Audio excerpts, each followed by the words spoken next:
에레미야 18장 1절로 4절 말씀 우리 같이 보겠습니다. 같이 봅니다. 여호와께로부터 에레미야에게 임한 말씀에 가라사대 너는 일어나 토기장의 집으로 내려가라.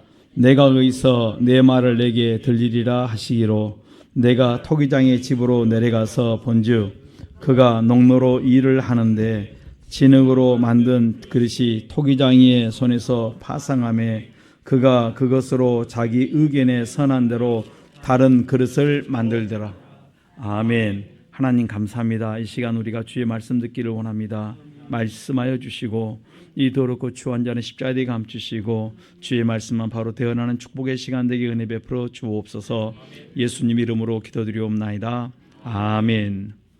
하나님은 살아계십니다. 전능하신 하나님께서 오늘 우리 성도님들에게 가장 귀한 복 주시기를 간절히 축원합니다. 내가 어떻게 하면 하나님 앞에 가장 귀하게 쓰임받을 수 있을까? 오늘 이것이 오늘 에레미야를 통하여 우리에게 주신 하나님의 말씀입니다. 여기 보면 토기장이가 그릇을 만드는데 예쁘게도 만들 수 있고 또한 개성 있게 만들 수도 있고 우리가 아무나 쓸 수 있는 평범한 그릇을 만들 수 있는 반면에 또한 귀한 장식용으로도 만들 수가 있습니다. 그런데 이 만들다가 내 마음에 안 들면 토기장이가 다 뭉개고 다시 만들기 시작합니다. 이것을 향해서 이사야 45장 9절에 보면 진흙이 토기장에 대해서 이렇게 말합니다. 너는 무엇을 만드냐 할 수 있겠느냐.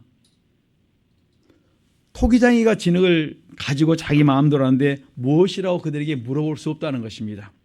로마서 9장 20절로 21절에 보면 지음받은 물건이 지은 자에게 어찌 나를 이같이 만들었느냐. 여러분, 하나는 귀하게 쓸 수 있고 하나는 천하게 쓸 수 있습니다. 이것은 누구의 마음입니까?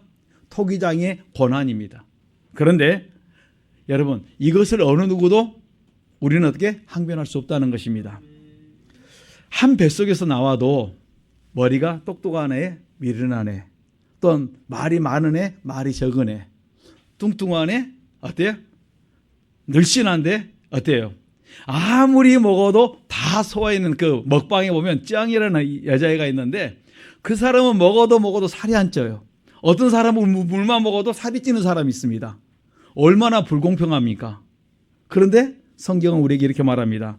어느 누구도 나를 왜 이같이 만들었냐 말할 수 없다는 것입니다. 여러분, 그렇다면 오늘 하나님 우리를 다 이렇게 만들어 놓으셨는데 나라는 그릇이 이미 만들어져 있는데 어떻게 하면 내가 하나님 앞에 존귀한 자로 하나님의 귀한 존재로 내가 쓰임받을 수 있겠습니까? 디모데후서 2장 20절로 21절에 보니까 이미 만들어진 우리는 이제 뭐합니까? 큰 집에는 금과 은혜 그릇이 있고 질그릇 여러 가지 나무 그릇도 있고 많은 그릇이 있는데 귀하게 쓰임받는 것은 깨끗하면 자기를 깨끗하게 하고 거룩한 삶을 살면 하나님이 귀하게 쓰겠다 이렇게 말씀합니다. 선한 일을 위해 귀하게 쓰임받겠다 이렇게 말씀해 주고 있습니다. 오늘 우리 성도님들께서 왜 하나님 나를 이렇게 만들었습니다. 이렇게 우리가 반문하는 것이 아니라 이미 만들어져 있는 내가 이제 어떻게 하면 내가 하나님 앞에 존귀한 자로 귀하게 쓰임받을 수 있을 것인가를 다시 한번 묻고 우리가 깨끗하게 가면서 말씀으로 깨끗해 갈 수 있는 그런 말씀의 인도를 받는 우리 성도님들의 삶이 되시길 간절히 축원합니다. 여러분, 토기장이가 나를 지으신 목적이 무엇이겠습니까? 성경을 가만히 보면은 토기장이가 나를 지으신 목적을 성경 곳곳에 이렇게 다 나열해놨는데 고린도전서 10장 31절로 33절에 보면 나를 지으신 목적을 이렇게 하면 너희들이 먹든지 마시든지 무엇을 하든지 하나님 영광에 살아라. 거치는 자가 되지 말고 남에게 유익을 줘서 나로 인하여 너희로 인하여 뭡니까? 그들이 복음에 이를 수 있도록 너희가 남에게 유익된 선한 삶을 살 것을 우리에게 당부해 주고 있습니다.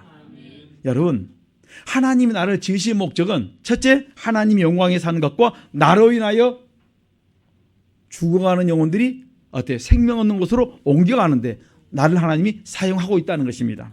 그 다음에 오늘 우리가 하나님 앞에 어떻게 귀하게 쓰임받을 수 있냐면 전도서 12장 13절과 14절에 보면 하나님을 경외하고 그 명령을 지켜 행하라. 그리고 전도서 12장 14절에 보면 너희들이 이 땅에 사는 날 동안 행한 그대로 내가 너에게 선악간에 갚아주겠다 이렇게 말씀해 주고 있습니다. 그러므로 우리가 살아있는 동안에 하나님을 경외하고 그 명령을 쫓아 살아갈 수 있기를 간절히 축원합니다.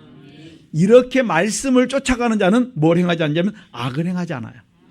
선을 쫓아가게 되어 있습니다. 왜 내가 악을 쫓아가냐면 어느 순간에 내 마음에서 몸에서 나온 죄, 로마서 1장 28절에 보면 28절 32절에 보면 내 마음에서 계속 하나님이 말씀을 가지고 순종해서 살기를 원하는데 내 속의 죄를 회개하지 않으면 내 마음이 하나님의 말씀 듣기를 싫어하고 하나님의 말씀이 아니라 나의 정욕을 쫓아감으로 말미암아 내가 하나님의 원수 속에 살아감으로 그 다음에 내가 마지막에는 그리스도의 심판대 앞에서 내가 내 모든 죄를 토설할 수밖에 없게 만들어 주겠다 이렇게 말씀이 주고 있는 것입니다. 그러므로 우리가 살아있는 동안에 선을 행하며 말씀을 쫓아 살아갈 수 있기를 간절히 축원합니다. 그래서 이제 오늘 이 말씀을 가지고 우리 다시 한번 깊이 묵상해 볼 말씀이 있습니다. 사무엘상 13장부터 16장까지 보면은 거기 누구가 나오냐면 우리 잘 알고 있는 삼손이 나옵니다. 그러니까 하나님께서 삼손에게 주신 사명이 있습니다. 사무엘 사사기 13장 5절에 보면 하나님께서 한 가정에 자녀가 없는 그 가정에 자녀를 주겠다 말씀하시면서 뭘 약속하냐면 내가 너에게 자녀를 줄 텐데 그 자녀가 나실인이고 그 다음에 뭡니까? 그를 통하여 블레셋에서 이스라엘 백성들을 구원할 자로 그를 어디에 내가 쓰겠다는 것입니다. 그 일을 행하겠다고 사사기 13장 5절에 말씀을 읽고 있습니다. 거기 보면 이렇게 말합니다. 블레셋 사람의 손에서 이스라엘을 구원하기 시작하리라. 그러니까 삼손의 사역이 하나님이 창조했던 그 작품이 뭐냐면 삼손이라는 사람을 통해서 뭐 원하시냐면 하나님은 이스라엘 백성을 블레셋에서 구원하기 위한 그런 놀라운 사사의 사역을 감당하기를 원하였습니다. 그런데 여러분 우리가 삼손 그러면 어떤 사람으로 많이 생각합니까? 내가 머릿속으로 알고 있는 삼손과 성경에서 말하는 삼손이 맞는가? 여러분 깊이 묵상해 보셔야 돼요. 지금 이 말씀을 계속 몇 주간 묵상하고 있는데 이제 이번 주에 지금은 삼손에서 할 게 아니라 다음에 이제 하려고 지금 계속 묵상 중에 있어서 먼저 우리 성도님들에게 이 부분을 말씀을 드립니다. 여러분 묵상하시기 바랍니다. 사사기 13장부터 16장이 삼손에서 말씀하시는데 거기 보면 우리가 삼손 그러면 실패한 사람이다. 맞습니다. 나와 똑같은 사람이에요. 얼마나 많이 넘어진지 몰라요. 우리가 기대했던 하나님께서 나신으로서의 그 삶을 살 것을 말하는데 나실인으로서 하지 말아야 할 일을 다 행합니다. 시체를 가까이 하지 말아야 하는데 뭐예요? 사자의 짐승까지 이게 다 시체도 만지고 이방 여인을 하고 가까이 하고 하나님의 뜻이 아닌 그런 일들을 얼마나 서스름없이 하는지 모릅니다. 그런데 그 뒤에 다 뭐가 있냐면 하나님의 선하심의 그 손길이 함께 있다는 걸 우리가 볼 수가 있습니다. 여러분 삼손이 자꾸 넘어져요.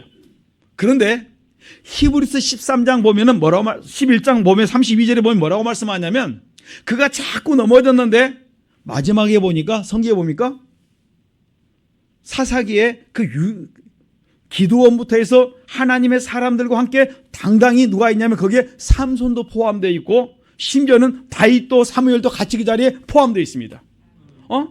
어떻게 삼손 이 자리에 갈 수 있겠는가? 여러분 이거 우리 생각이에요. 내가 지금까지 그 드라마나 아니면 어떤 여러 가지 뮤지컬이나 이런 것을 통해서 보았던 삼손하고 성경에서 말하는 삼손과 다를 수 있다는 말씀이에요. 하나님은 자기의 뜻을 이루시면서 삼손이 얼마나 존귀한 자로 마지막을 마쳤는가를 우리에게 보여주고 있습니다. 그 이유가 어디에 있는가를 보면 어떻게 이것이 가능한가를 보면 여러분 우리가 삼손의 마지막은 그가 들리라는 여인의 그 유혹에 빠져가지고 눈 뽑히고 그 다음에 쇠사슬에 묶여가지고 뭐예요?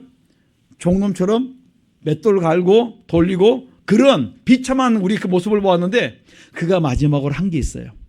사사기 16장 보면은 뭐라고 말씀하냐면 28절에 보면 삼손이 여호와께 부르자 말합니다. 주 여호와여 구하옵나니 나를 생각하옵소서. 하나님이여 구하옵나니 이번만 나를 강하게 하사 블레셋 사람이 나의 두 눈을 뺀 원수를 단번에 갖게 하옵소서. 삼손이 기도했던 내용입니다. 그게 뭐냐면 하나님 나 잘 죽겠습니다. 죽는데 그냥 죽는 것이 아니라 어때요? 내 눈을 뽑았던 저 원수들의 그 모든 원수를 내가 갖겠다는 것입니다. 다시 말씀드리면 하나님이 나를 이 땅에 보내신 목적의 마지막을 내가 이루겠다는 것입니다. 내가 살려달라 소리가 아니고 잘 죽겠으니 하나님 나에게 뭘 달라고요? 은혜를 베풀어 달라고. 그가 고난을 통하여 하나님 앞에 간절히 기도합니다. 지난날 자기 잘못 살았던 모든 죄를 자백합니다. 그리고 난 다음에 뭐합니까? 그가 마지막에 하나님 은혜를 입어서 하나님 나를 좀 기억하옵소서, 하나님 나를 좀 생각해 주옵소서, 이제 마지막에 내가 하나님 뜻을 알았사오니 이제 그 뜻을 이루기를 원하십니다. 그리고 그가 마지막 죽을 때 살았을 때 죽인 자보다도 죽은 그 수안에 자기가 그 마지막에 죽을 때 그 뭡니까? 살았을 때보다 더 많은 블레셋 사람을 죽였다, 이렇게 말씀해 주고 있습니다. 오늘 우리 성도님께서 하나님 앞에 우리가 살아갈 때 이렇게 잘 넘어질 수 있습니다. 그럴지라도 우리가 다시 일어나고 회개하고 일어나서 다시 한번 하나님의 귀한 도우심을 입는 우리 성도님들의 삶이 되시길 간절히 축원합니다. 삼손은 어떤 사람인가? 하나님 뜻을 알고도 살다 보니까 자꾸 뭐예요? 뭐가 많이 옵니까? 내 마음에서 몸에서 나온 죄로 인하여 자꾸 세상과 세상에 있는 것들을 보고 쫓아갈 수 있어요. 제가 이제 이 말씀을 묵상하면서 많은 것을 이제 묵상하다 보니까 뭐가 있냐면 내 모습이 너무 많아요. 뭘 쫓아갑니까? 눈에 보기 좋아하는 걸 쫓아가고, 요한일서 2장 15, 16절 보면 세상과 세상에 있는 것을 사랑하는 순간에 내 속에 뭐가 없습니까? 하나님의 사랑이 없어요. 내 속에 뭐가 있냐면 세상이 있구나. 그래, 그것 때문에 자꾸 넘어집니다. 그것 때문에 안 해야 될 줄 알면서 우리가 할 때가 얼마나 많은지 모릅니다. 그러한 것들을 찾아서 우리가 회개해서 이제 그 자리에서 돌아서서 오직 하나님만 사랑하고 주님만 바라볼 수 있는 우리의 믿음의 사람의 그 길을 걸어갈 수 있기를 간절히 축원합니다. 그래서 하나님은 사사기 13장 5절에 약속했던 것이 사사기 16장 30절에 보면 그 일을 이루어줍니다. 하나님은 그를 보내셨고 마지막에는 하나님이 그를 통해서 하나님의 선하심을 드러내면서 히브리서 13장 32절에 보면 그가 믿음의 사람들과 같은 반열에 세워놓고 축복해 주는 걸 볼 수가 있습니다. 여러분, 우리가 살아가면서 넘어지는 게 중요한 것이 아니라 넘어졌을지라도 회개하고 일어나지 못한 게 문제예요. 그럼 우리가 다시 내가 넘어졌습니다, 고백하고 일어설 수 있는 우리 성도님들의 삶이 되시길 간절히 축원합니다. 의인은 잠언 24장 16절에 보면 7번 넘어질지라도 다시 일어나요. 우리나라 속담이 있지 않았습니까? 7.8기. 계속 우리가 넘어져도 또 일어나고 또 일어나는 것이 뭡니까? 그리스도인의 삶이라는 거예요. 7.8기 안 되면 7번 넘어졌고 또 넘어진다 할지라도 또 어때? 일어나셔야 돼. 회개하고 일어나라는 거예요. 그냥은 못 일어납니다. 회개할 때 하나님이 도와주세요. 오늘 그 하나님의 도우심을 입는 우리 복 있는 성도님 되시길 간절히 축원합니다. 혹시 여러분 낙심하신 분 있습니까? 일어나십시오. 주님의 나를 세우신다. 내 남은 생에 내가 주님을 위해 살리라. 오늘 이 마음만 있다면 다시 한번 여러분의 남은 생애가 복되고 아름다울 줄 믿습니다. 여러분, 하나님의 가장 큰 사랑이 뭐냐면 우리가 넘어져도 회개하도록 기다려 주신다는 거예요. 얼마나 기다린 줄 아십니까? 하루가 천년같이 천년이 하루처럼. 베드로서 3장 8절로 9절, 나는 그렇게 기다린다.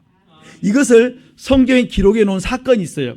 여러분들이 창세기 5장에 보면 어떤 사건이냐면, 우리가 잘 알듯이 그 승천한 그 죽음을 보지 않고 하늘로 올라간 사람이 누가 있습니까? 에녹이라는 사람이 있어요. 이 에녹이 65세에 누구를 낳냐면 무두셀라를 낳습니다. 무두셀라를 낳고, 근데 하나님이 그에게 무두셀라라는 이름의 뜻은 뭐냐면 창을 던지는 자. 하나님이 그에게 무두셀라는 그 이름을 주시고 말씀을 깨닫게 하시는 뭐냐면 창을 던지는 자가 죽으면 이 땅에 뭐겁니까? 하나님의 심판이 온다. 거기서 65세 때 무두셀라를 낳고 그 다음 그가 경건의 삶을 삽니다. 그리고 마지막에는 죽음을 보지 않고 올려갑니다. 여러분, 무두셀라가 몇 살까지 사신 줄 아십니까? 무두셀라가 죽으면 이 땅에 뭐가 온다 했습니까? 하나님의 심판이 와요. 심판이 오기 때문에 하나님이 우리에게 뭡니까? 하루가 천년같이 천년이 하루처럼 참아 기다리시는 거예요. 모든 사람들이 회개하고 주님 앞에 돌아오기를 기다린다, 이렇게 말씀합니다. 이것이 로마서 2장 4절과 5절에 보면 하나님의 인자하심 우리가 회개하기를 이렇게 자꾸 이끌어가는데 내가 거부한다는 거예요. 하나님 인자하심은 우리가 모든 사람이 다 회개하기를 원하시고 고집과 회개치 않냐는 마음을 따라 하나님의 진노가 임하기 때문에 그 진노의 자리에 가지 않기를 원한 것이 하나님의 마음이라는 것입니다. 그래서 하나님께서 무두셀라가 죽으면 이 땅이 심판이 오기 때문에 무두셀라를 어때? 성경은 최장수의 사람인데 969세를 살아요. 여러분, 무두셀라가 969세를 사는데 무슨 일이냐면요, 그 아들이 라멕인데 이 라멕이 자기가 사는 날 동안 아들이 먼저 죽어요. 아들이 먼저 죽으면서 그 아들을 어디에 묻습니까? 나이가 먹어도 아들은 아들이에요. 어디에요? 산에 묻는 것이 아니라 내 마음에 묻어요.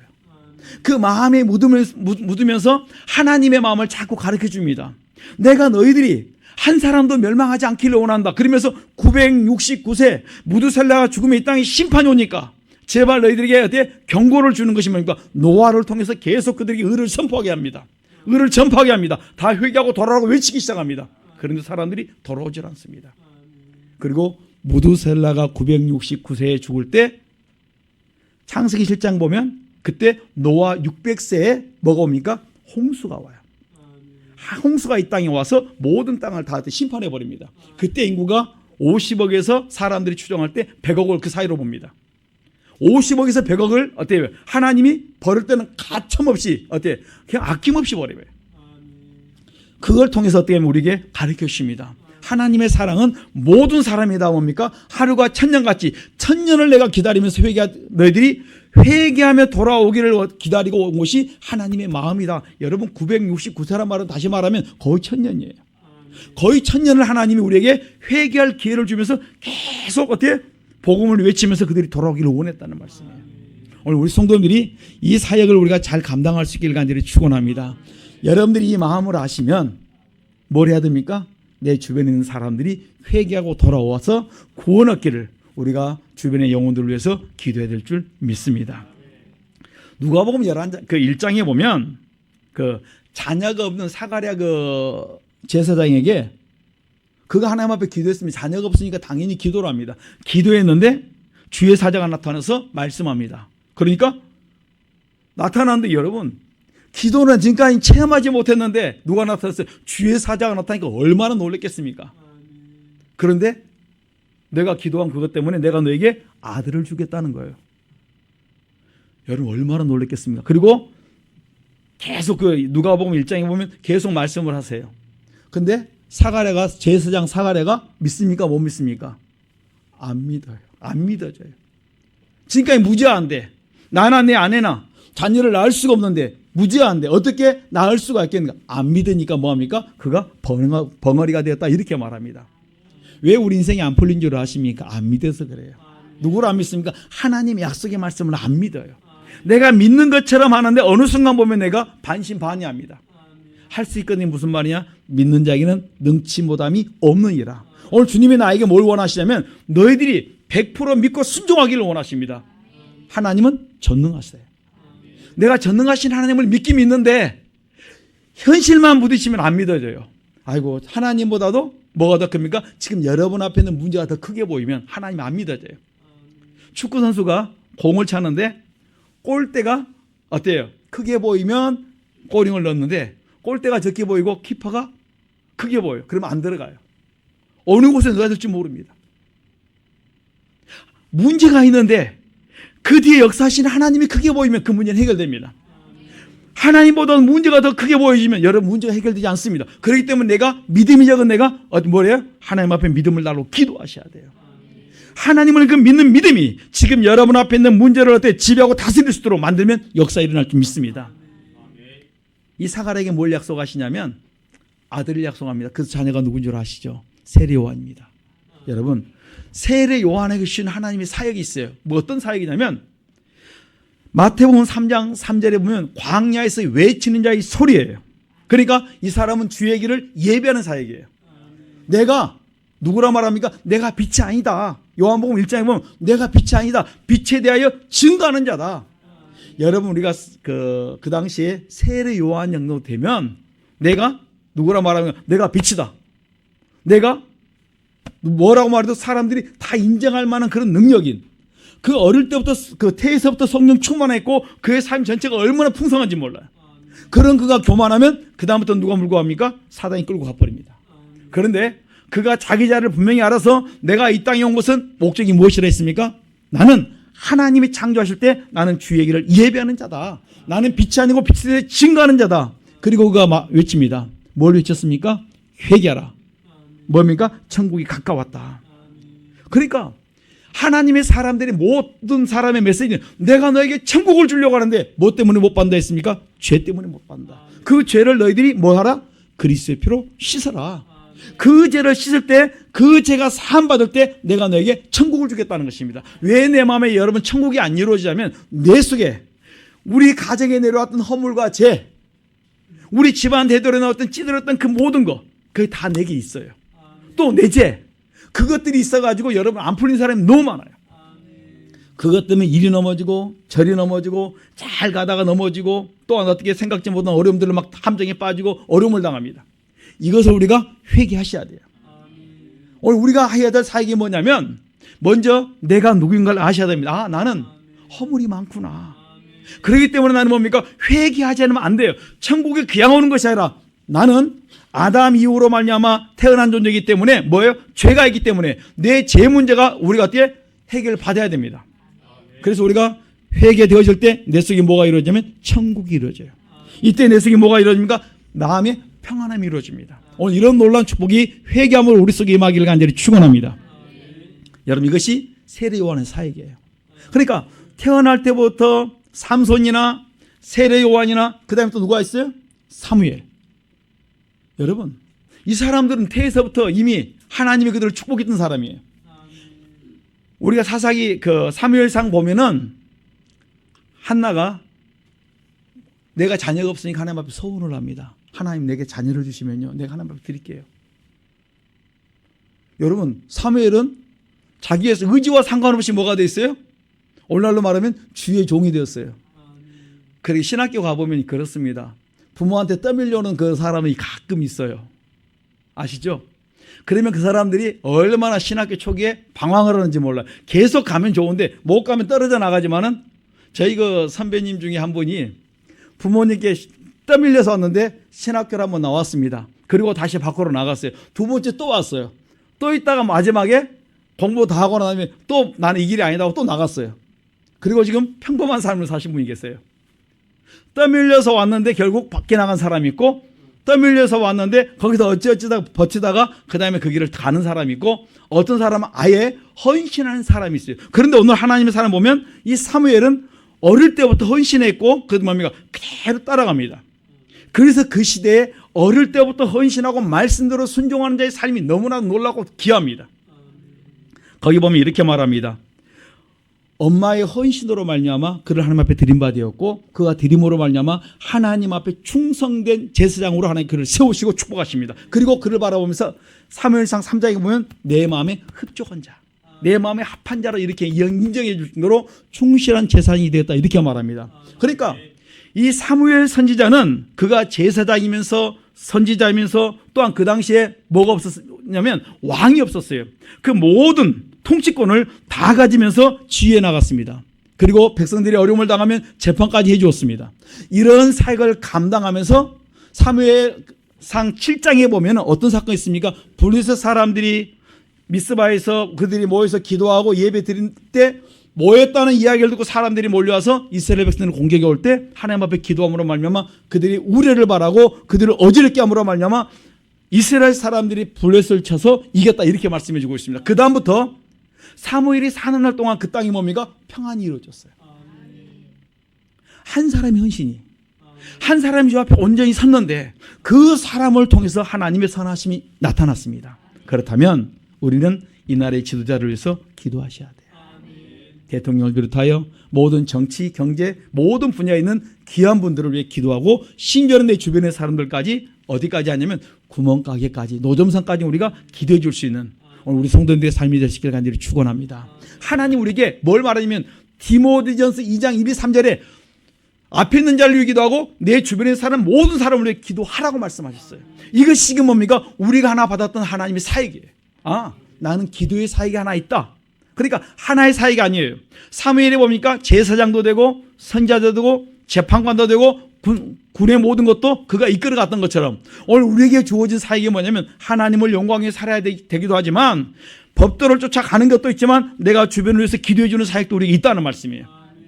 오늘 이런 사역을 우리가 하나씩 가지면서 찾아서 내게 주어진 사역을 가지고 내가 기도해 나가면서 순종해 나갈 때 하나님 나라를 가장 귀하고 존귀한 자로 세우시고 축복할 줄 믿습니다. 사무엘상 그 16장에 보면 이제 다 전혀 다른 사람이 나옵니다. 어떤 사람이 나오냐면 여러분, 사무엘 선지자가 하나님의 말씀대로 사울 왕이 불순종하니까 하나님 버리시고 새로운 사람을 뽑기를 원했습니다. 근데 거기 누가 나오냐면요, 이새의 그 자녀들이 나오는데 1번부터 쭉 지나니까 첫 장남을 보니까 너무나도 아름다워요. 아, 하나님 예비한 사람 맞구나. 그리고 기름을 딱 부으려니까 하나님께서 수습시키고 외모 보지 말아라. 그리고 7명을 다 지나갑니다. 다 아니었어요. 없냐 물어보니까 있긴 있는데 이 자리에 낄 사람이 아니라는 것입니다. 누군 줄 아세요? 다윗이에요. 지금 들에서 골짜기에서 뭘 칩니까? 양을 치고 있다. 데려오라 말합니다. 그리고 그에게 뭡니까? 하나님께서 기름을 부으라 말씀하세요. 여러분, 태어날 때는 많은 사람들이 태어날 때 뭘로 일어납니까? 금수저로 태어난 사람이 있어요. 그런데 다윗은 흙수저예요. 어떤 사람은 수저도 없는 사람이 있을 수 있습니다. 그런데 다윗이 다른 게 뭐냐면 그가 목동으로 있으면서 들에서 골짜기에서 많은 어려움을 당합니다. 그 어려움 속에 누구를 만납니까? 어려움을 만날 때마다 하나님 앞에 기도하자면 안 되겠다는 걸 알고 하나님의 도우심을 구합니다. 그래서 하나님의 도우심을 구하며 기도하면서 기도의 능력을 체험하였고, 그 다음에 늘 여호와를 경외하는 삶으로 말미암아 하나님을 경외할 때 하나님이 주신 마음이 무슨 마음이냐? 잠언 28장 1절에 의인은 사자처럼 담대하게 만들어 주십니다. 내 앞에 어떤 문제가 왔을지라도 두려워 떠는 자가 아니라 하나님께서 그에게 지혜와 지식을 주시고 그 일을 감당할 수 있는 능력을 함께 더해 주셨다, 이렇게 말씀해 주고 있습니다. 여러분, 우리가 가장 중요한 게 뭐냐면 내가 힘들고 어려울 때 나는 아무런 배경도 백도 나는 우리 집에서까지 뭡니까? 인정받지 못한다 할지라도 내가 하나님 앞에 기도하고 여호와를 경외할 때 하나님 나를 인정해 주시고 하나님 나를 축복하시고 나를 이끌어 가시면 우리가 믿고 따라가야 될 줄 믿습니다. 나는 비빌 언덕이 없어. 여러분, 비빌 언덕은 없을지 몰라도요, 하나님이 계시지 않습니까? 우리가 문제가 있습니까? 기도하십시오. 지금부터 우리가 여호와를 경외하며 내 문제 때문에 하나님을 기도하기 시작한다면 하나님이 여러분에게 놀라운 일들을 베풀어 줄 줄 믿습니다. 태어날 때부터 삼손이나 우리가 잘 알듯이 세례 요한이나 사무엘이나 그들은 하나님 은혜를 입었지만 이 다윗은 그런 말이 없어요. 기름 부러 왔는데 그 자리까지 끼지도 못할 그런 자리 그가 있었다, 이렇게 말합니다. 그런데 그의 삶을 보니까 늘 뭡니까? 하나님 중심의 삶을 살아요. 내 삶 속에 오직 여호와를 경외하는 삶을 삽니다. 그랬더니 사도행전 13장 22절을 보니까 내가 이새의 아들 다윗을 만나니 내 마음에 합한 자라. 내가 이를 통해서 하나님의 뜻을 이루어 드리겠다, 이렇게 말씀해 주고 있습니다.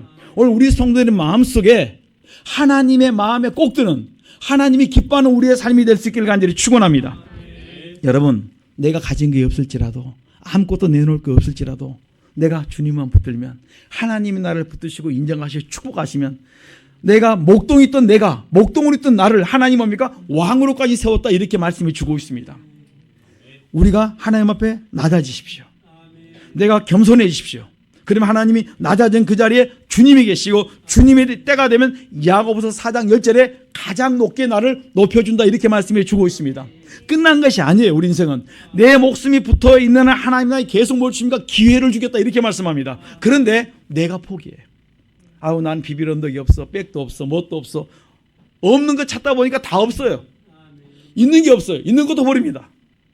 그런데 하나님 앞에 기도하고 매달리면 진짜 남들은 알아주지 않을지라도 하나님이 거름떠에 있는 그 자리에서 들어서 사무엘상 2장 6절로 10절에 보면 거름떠에 있는 나를 하나님이 거기서 뽑아서 가장 높은 자리에 세우시고 그를 축복하십니다.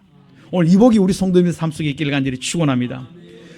사울 왕이 자기가 스스로 낮을 때 하나님께서 그에게 기름을 부었는데 그가 기름을 보고 높아지니까 어떻게? 높아지니까 교만해서 하나님이 그를 어떻게? 버리는 거예요. 우리가 낮아지면 다시 여러분에게 복을 주시고 은혜를 더해 주실 줄 믿습니다. 우리 성도님들이 그 창세기 29장에 보면 이제 이렇게 태어날 때부터 이렇게 그 금수저로 태어난 사람이 있는 반면에 태어날 때부터 뭡니까? 진짜 뭡니까? 내가 나를 봐도 참 재수없는 인간이다, 이렇게 생각되는 사람이 창세기 29장에 나와 있습니다. 우리가 아브람, 이삭, 그다음 누구예요? 야곱.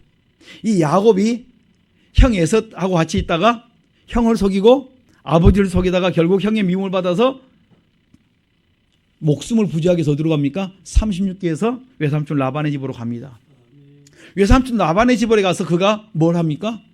거기 가서 양을 치고 있는데 거기 보니까 누가 마음에 드냐면 레아와 라헬이 있는데 이 레아라는 그 언니와 라헬이라는 동생이 있는데 이 레아는 알력이 부족해 눈이 나빠요. 그리고 외모가 그리 이쁘지를 못합니다. 근데 이 레아는 그렇지 언니는 그런 반면에 라헬은 아립답고 이뻐요. 그러니까 당연히 어디로 마음이 갔냐면 외삼촌 댁에 지금 도망가 있는 이 야곱이 레아에게 마음이 들어갔어요. 그러다가 야곱과 레아의 마음이 하나가 되어서 그러면 내가 외삼촌한테 말합니다. 내가 레아를 사랑하니까 내가 레아를 얻기 위해서 뭘 대신합니까? 그로 하여금 집창금이 없으니까 내가 몸으로 때워서 내가 그에게 어떤 집창금을 대신하겠다 있습니다. 그 기간이 몇 년입니까? 7년이에요. 여러분 7년 동안에 레아 한 사람만 바라보면서 7년 동안에 뼈 빠지게 고생합니다. 낮에 더위와 함께 저녁에 추위와 함께 진짜 모든 고난을 다 지나갑니다. 그리고 그 여인 하나를 위해서 어때요? 자기 모든 시간을 다 불태워요. 그런데 보세요. 저녁 이제 다 끝나고 난 다음에 저녁에 결혼식을 했습니다. 그리고 술에 건하게 취하게 만들고 난 다음에 분명히 라헬과 결혼식을 했는데 자고 일어나니까 옆에 누가 있어요? 동생이 있어요. 라헬이 있어야 되는데 라헬은 없고 누가 있어요? 언니 레아 알력이 부족하고 아빠도 싫어하는 그러한 여인이 자격이 있어요. 외삼촌한테 묻습니다. 왜 삼촌 나를 속였습니까? 여러분 속였다는 것은 지금 무슨 소리 같습니까? 삼촌이 자기를 속였는데 자기는 누구를 속이고 왔습니까? 형을 속이고 아버지를 속이고 도망오지 않았습니까? 여러분 갈라디아서 6장 7절에 보면 하나님은 그대로 공이라 심는 대로 그대로 다 어떻게 되돌려 주시는 거예요. 내가 아버지를 속이고 형을 속였더니 결국은 내가 어디서 당합니까? 집에서 새는 바가지 밖에서 새게 만들었어요. 내가 거기서 속였는데 내가 여기서는 외삼촌 라반의 속임을 당하고 거기서 뭡니까? 틀림없이 라헬과 동생 라헬과 결혼했는데 눈을 떠보니까 누구예요? 언니 레아였어요. 삼촌이 말합니다. 우리 동네는 그러한 법이 없다. 형님 놔두고 동생부터 가는 법이 없다. 여러분 이런 황당한 길이 어디 있습니까? 그래서 그럼 어떻게 하겠는가? 다시 또 7년을 봉사하라고 말합니다. 그래서 또 7년을 한 사람만 바라보고 또 뭡니까? 그가 부지런히 달려갑니다. 그리고 마침내 그가 가정을 꾸려나갑니다. 여러분 여기서 보면 레아는 항상 동생 그 라헬의 그늘에 늘 갇혀있는 묻혀있는 사람입니다. 그러니까 아무리 남편에게 사랑을 막 어떻게 갈망을 해도 쳐다보지도 않아요. 자기 마음 어디만 있습니까? 내가 속았다. 레아에게 속았다. 마음도 있고 또한 이렇게 외모도 안 따라주고 나는 오직 누구만 바라봅니까? 라헬만 바라보는데 눈에 안 찹니다. 그러다가 하나님 앞에 그가 힘들고 어려우니까 하나님 앞에 뭐 하기 시작합니까? 기도하기 시작을 해요. 여러분 성경에 보면 시편 121편 그 조금 전에 우리가 묵상하면서 말씀드렸듯이 내가 산을 향하여 눈을 들리라 나의 도움이 어디서 올까? 나의 도움이 천지를 지으신 여호와에게서 오는 거야. 그 하나님이 이제는 뭡니까? 지금까지는 기도하지 않았던 이 레아가 자기 가정에 들어와서 가정을 꾸렸는데 사랑을 받지 못하니까 이제 누굴 찾습니까? 하나님의 도우심을 구하고 하나님을 찾기 시작을 했어요. 여러분 힘들고 어렵습니까? 자꾸 주변 사람 나를 왕따시키고 나를 외면합니까? 기도하십시오. 지금의 하나님의 도움을 구할 때고 지금의 하나님의 기도에서 응답 받을 때입니다. 내 문제를 해결할 때입니다. 자꾸 사람 찾아가면 사람들이 나를 가까이 할 것 같은데 나를 자꾸 뭡니까? 마음을 상처를 주고 외면을 합니다.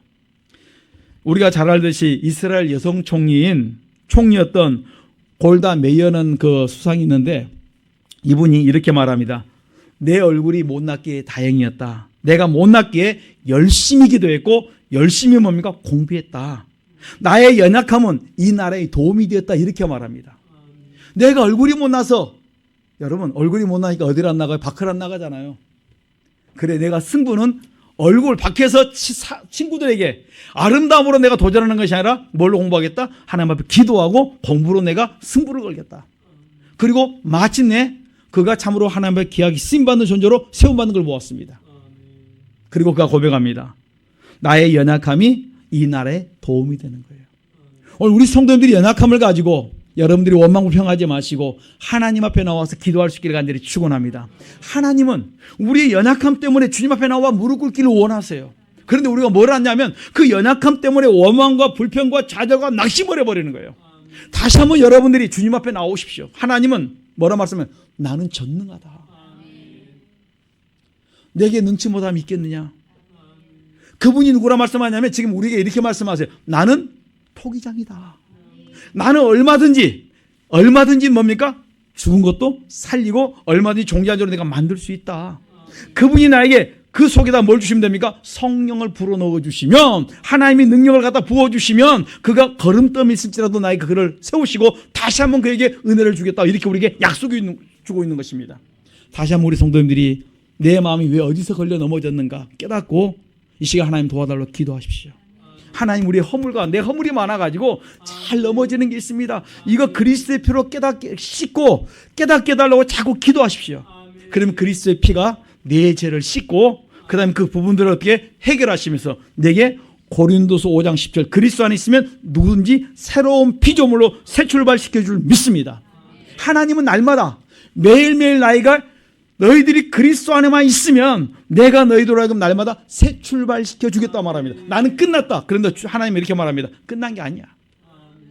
내 생각에는 내 삶 속에는 끝났는데 하나님 보실 때는 나는 뭡니까? 전능하신 하나님을 믿고 나갈 때 하나님이 언제든지 새 출발이 가능하도록 내가 바꿔주겠다 이렇게 말씀해 주고 있습니다. 여러분 창세기 22장 보면 아브라함이 그 몸에 죽은 것도 이미 알고도 어때요? 하나님이 회복시킨 걸 알았어요. 그리고 난 다음에 자기 아들을 사랑하는 아들을 어때? 하나님 앞에 내놓고도 고백합니다. 하나님이 죽여도 살릴 걸 믿습니다. 그리고 순종을 합니다. 그리고 난 다음에 뭐 한 줄 아세요? 그가 거기에 순종하고 하나님 합격을 하니까 그 다음에 범사의 복을 주세요. 끝났는데 이삭 하나로 끝난 줄 알았는데 창세기 22장에서 그 하나로 끝난 줄 알았는데 보니까 23장 24장 보면 뭐합니까? 자기 사랑하는 아내가 사라가 죽고 난 다음에 그 다음에 후체를 얻었는데 얼마나 많은 자녀를 얻는지 몰라요. 하나님이 범사의 복을 주세요. 우리는 끝났는데 하나님은 얼마든지 나는 어제 전능이라고 말씀하세요. 그러니까 자기의 모든 것이 끝난 것이 아니라 하나님의 손에 있으면 죽은 자도 뭡니까? 살아난다 이렇게 말씀해 주고 있습니다. 오늘 끝난 것이 아닌데 내 마음이 낙심하고 버릴 때 하나님도 같이 버려버려. 너의 생각대로 내가 해주겠다고 말씀해 주고 있습니다. 오늘 다시 한번 우리가 주님 손에 붙들려 받을 수 있길 간절히 축원합니다. 나를 지으신 그 토기장이신 내 주님 되신 내 주님이 오늘 나에게 말씀합니다. 일어나라 말씀합니다. 그리고 주님을 붙들라고 말씀하십니다.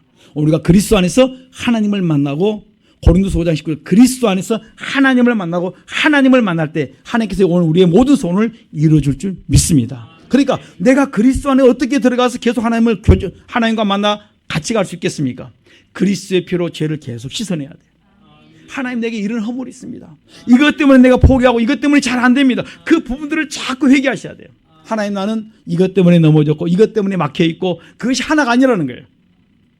얼마나 많은 것들이 걸렸는지 몰라요. 그걸 하나하나 깨닫고 그리스도로 계속 씻어낼 때 비로소 내가 에베소서 2장 13절에 보면 하나님께 점점점 가까이 갈 때 하나님이 됐다 싶을 때는 뭡니까? 그 다음 우리에게 소원이 무엇인가 물어보시고 그 소원을 전능하신 방법으로 하나님이 이루어줄 줄 믿습니다.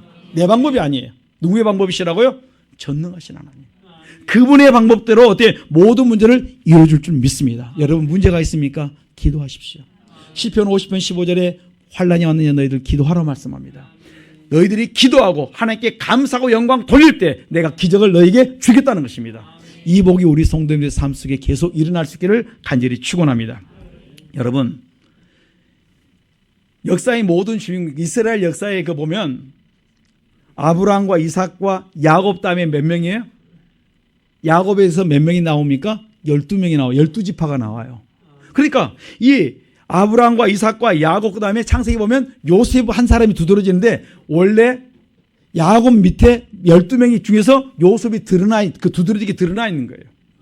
그러니까 12명 중에서 레아가 낳은 자녀는 몇 명이냐면 6명이에요. 그 다음에 자기에게 있었던 몸종 그 다음에 라헬과 라헬이 같이 있었던 그래서 12명 중에서 몇 명이 됐냐면 레아를 통해서 나온 사람은 6명이에요.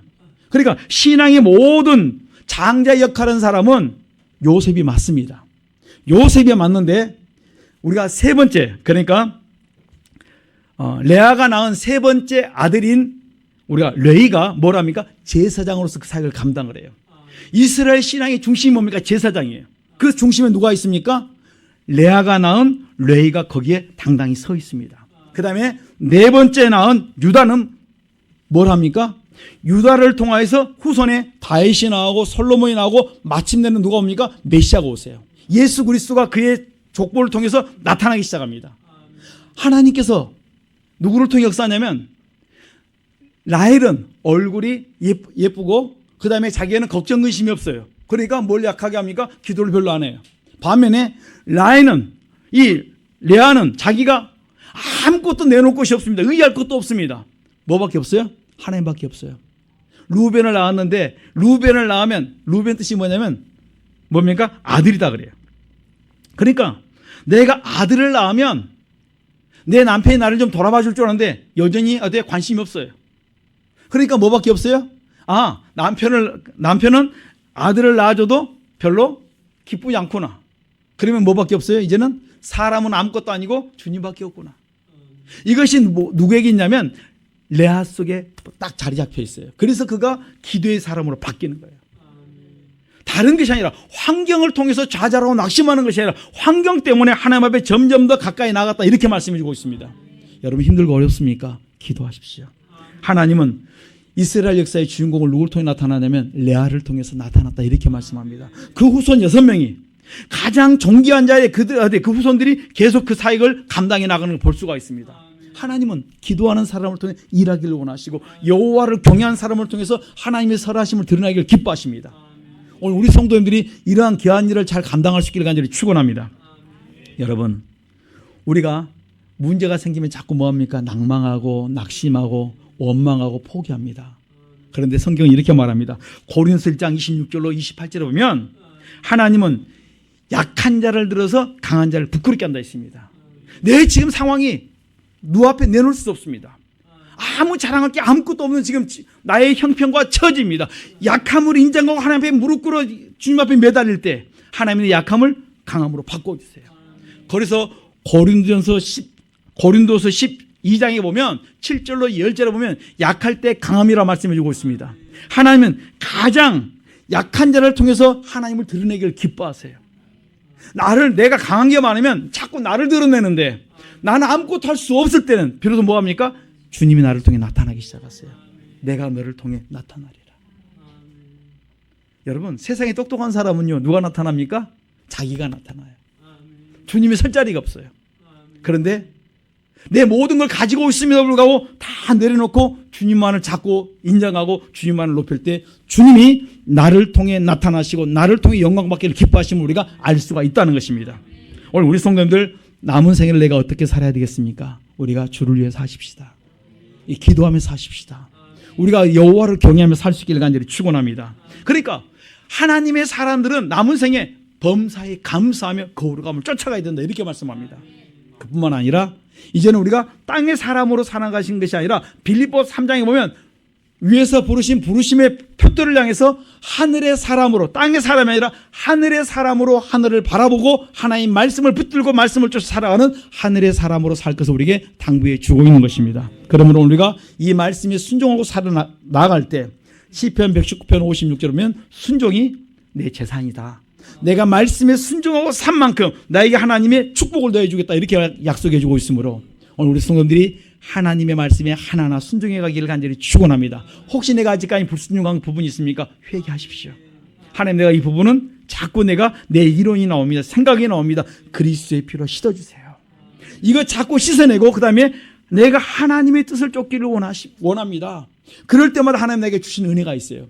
시편 116편 12절에 보면 하나님이 내게 주신 은혜를 내가 무엇으로 보답할꼬. 여러분, 내게 주신 은혜가 너무 많은데 우리는 주신 거에 대해서 감사하기보다는 없는 거에 대해서 원망할 때가 더 많이 있습니다.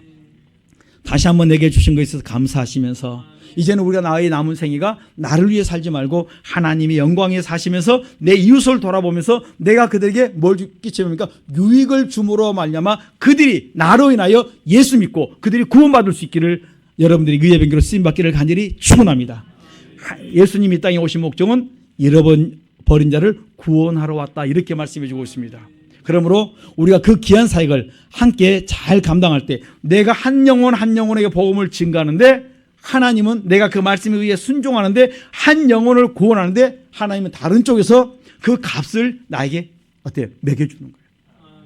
하나님, 나는 전도를 했는데 전도에 무슨 값이 있습니까? 하나님은 그 영혼의 값을 내게 어때요? 축복해 준다는 것입니다. 제가 지난날에 병원에서 이렇게 진료를 받으려고 이제 줄을 서 있는데 그 기다리는 순서하는 사람 중에 한 사람이 있었습니다. 저는 모르는 사람입니다. 이제 정기적인 검사를 맡으려고 하는데 한 분이 안면도 없는데 저에게 자꾸 이야기를 하면서 내가 전도를 했는데요. 그럼 많은 사람을 전도를 했는데요. 그러면서 내가 전도를 많이 했더니 하나님이 다른 곳에 땅을 많이 주었어요. 따라다니면서 저한테 이야기하는 거예요. 저 사람이 나를 목사님을 모르는데 나는 더 듣게 하고 자꾸 붙어가지고 나는 전도를 했는데 땅을 주었다고 축복을 받았다고 이렇게 간증을 할 것인가. 여러분, 그분은 그게 간증이에요. 나는 복음을 많이 증거했는데 하나님에게 다른 곳에서 복을 주시더라. 그것은 여러분 요즘 복 중에 무슨 복이 큽니까? 땅 복이 크지 않습니까? 땅을 갖다가 계속 많이 받았다는 거예요. 그러면서 자꾸 간증을 하는 거예요. 야, 하나님이 이 영혼을 구원했는데 이 땅에 복을 주시는구나. 그러면서 저에게 도전을 던지는 거예요. 너 전도하니? 안 묻는 거예요. 여러분, 어디에 관심을 둬야 됩니까? 땅에 관심을 둬야 됩니까? 내게 전도하라고 지금 나에게 하나님이 메시지를 던지고 있는 것입니까? 하나님, 나에게 전도하라, 영혼 구원하라. 그러면 요한 3서 2절에 영혼이 잘 되면 내가 범사를 내가 축복해 주겠다 했습니다. 오늘 우리 성도들이 다시 한번 하나님 앞에 기도하시고 여호와를 오직으로 경외하며 나아갈 때 반드시 지금 여러분 묶여있는 거, 막혀있는 모든 것을 풀어주시고 형통케 해주실 줄 믿습니다. 이 귀한 복이 오늘 우리 속에 있기를 간절히 축원합니다. 기도하겠습니다. 하나님, 내가 하나님 앞에 귀하게 쓰임받기를 원합니다. 내가 하나님 앞에 귀하게 쓰임받을 수 있는 것은 은그릇, 금그릇 여러 가지 많은 그릇이 있는데 깨끗한 그릇 되고 주인이 쓰시기 합당한 그릇만 되면 거룩한 삶을 살기고 감사하며 거룩한 삶을 살기만 하면 내게 하나님께서 넘치는 복을 준다 말씀하셨사오니 오늘 시간에 새 출발하면서 다시 한번 내가 주의 뜻을 쫓아 살기를 원합니다. 주여 삼창 기도합니다. 주여, 주여, 주여. 살아계신 하나님 감사합니다. 내가 주님만을 바라보기를 원하면서 로마서 7장에 보면 내가 하나님 뜻을 쫓아가려고 하는데 매일매일 내게 다가오는 것이 오라 나는 공고한 사람이로다. 이 사망의 몸에서 누가 나를 건져내랴. 내가 순간순간 얼마나 많이 넘어졌는지 모릅니다. 그럼에도 불구하고 잠언 24장 16절에 말씀하신 대로 7번 넘어졌을지라도 다시 일어나라고 들려주시는 금성을 듣고 이 시간 일어날 수 있는 시간 되게 도와주시고 다시 한번 기도의 힘을 얻게 하옵소서. 다시 한번 우리 성도님들이 여호와를 경외할 수 있는 마음을 다하여 주시길 원합니다. 여호와를 경외할 때 내가 악에서 떠나면서 이제는 오직 일심을 또 여호와 경외하며 나아갈 때 반드시 내가 하나님 뜻에 순종해 나갈 때 반드시 예배한 모든 목들을 내게 주겠다고 약속하셨사오니 오늘 우리가 다시 한번 내 자신을 철저히 돌아보게 하옵소서. 나를 아버지 하나님 바라보게 하옵소서. 내가 어느 부분에서 잘 넘어졌는지 어느 부분에서 하나님과 나와의 관계가 끊어졌는지 돌아보게 하시고 그 부분을 깨달아 회개할 수 있도록 도와주시길 원합니다. 그리스도의 피는 어떤 죄든 용서해 준다고 했사오니 다시 한번 새 출발할 수 있는 축복의 시간 되도록 은혜와 복을 더하여 주시옵소서. 참 좋으신 하나님 감사합니다. 오늘도 우리 성도님들이 아버지 환경 바라보지 않게 하시고 주님 바라보게 하옵소서. 환경 너머에 문제 너머에 살아계시는 그 하나님을 볼 수 있는 우리의 눈이 우리의 심령의 문이 열리도록 도와주시길 원합니다. 마음의 눈을 열어서 믿음으로 보게 하시고 하나님의 기적을 체험할 수 있는 축복의 시간 되도록 은혜 베풀어 주옵소서. 반드시 하나님을 나를 통해서 나타나기를 원하는데 내가 거기에 순종하게 하시고 다시 한번 새 출발하는 시간 되게 도와주시옵소서. 예수님 이름으로 기도드리옵나이다. 아멘.